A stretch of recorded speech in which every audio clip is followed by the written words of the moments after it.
बहुत समय पहले की बात है जब गौतम बुद्ध अपने शिष्यों के साथ एक छोटे से गांव में पहुंचे।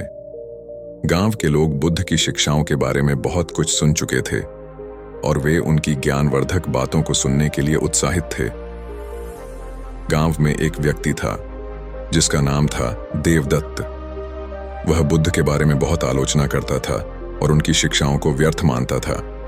देवदत्त का मानना था कि भय और शर्म जैसे भावनाएं इंसान के स्वाभाविक हिस्से हैं और इनसे कभी पूरी तरह से मुक्ति पाना असंभव है। एक दिन जब बुद्ध गांव के मुख्य चौपाल पर अपने शिष्यों को उपदेश दे रहे थे, देवदत्त ने वहां आकर सबके सामने उनसे एक प्रश्न पूछा। उसने कहा, हे बुद्ध, आप हमेशा कहते हैं कि इंसान अपने भय और शर्म से मुक्त हो सकता है, लेकिन क्या यह संभव है? क्या कोई ऐसा व्यक्ति है जिसने इन भावनाओं को पूरी तरह से त्याग दिया हो?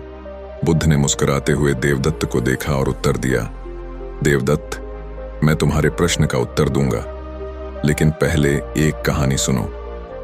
बहुत समय पहले एक युवा राजकुमार था जिसका नाम आर्यन था।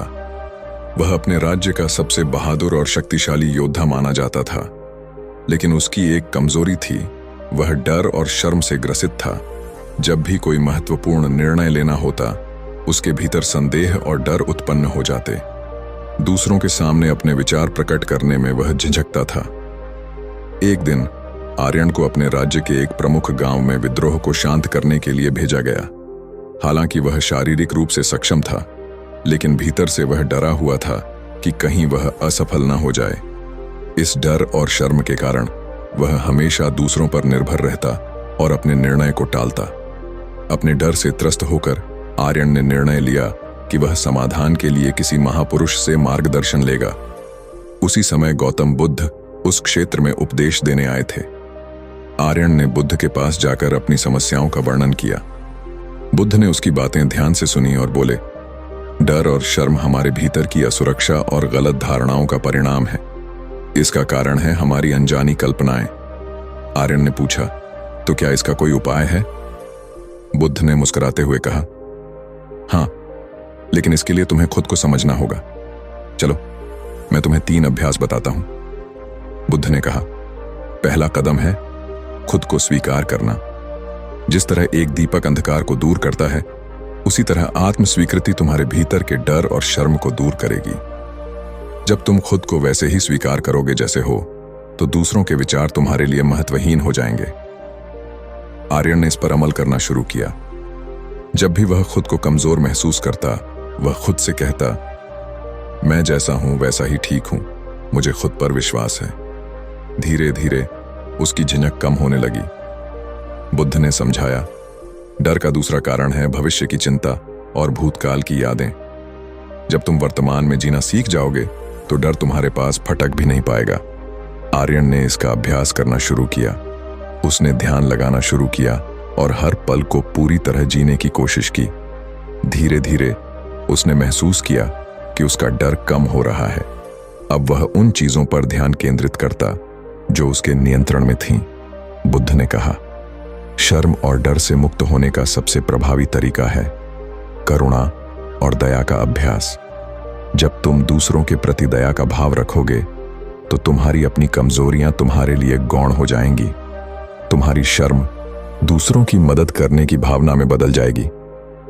आर्यन ने इसे अपने जीवन का हिस्सा बना लिया। वह दूसरों की मदद करने में खुशी महसूस करने लगा और उसकी अपनी शर्म और झिझक खत्म होने लगी। समय के साथ आर्यन ने खुद को पूरी तरह बदल लिया। अब वह न केवल एक बहादुर योद्धा था, बल्कि एक आत्मविश्वासी और करुणामय व्यक्ति भी बन गया। जब उसने विद्रोही गांव में प्रवेश किया, तो उसकी उपस्थिति ही विद्रोहियों के दिलों में शांति ले आई। बिना किसी युद्ध के उसने गांव को शांत कर दिया।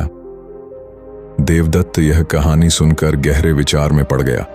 बुद्ध ने कहा, डर और शर्म कोई स्थायी भावनाएं नहीं हैं, वे हमारी सोच का परिणाम हैं।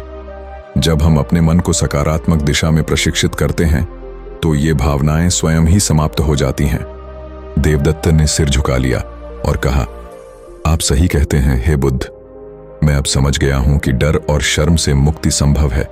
तो मित्रों, यह कहानी हमें सिखाती है कि डर और शर्म से मुक्ति के लिए सबसे महत्वपूर्ण है आत्मस्वीकृति वर्तमान में जीना और करुणा का भाव।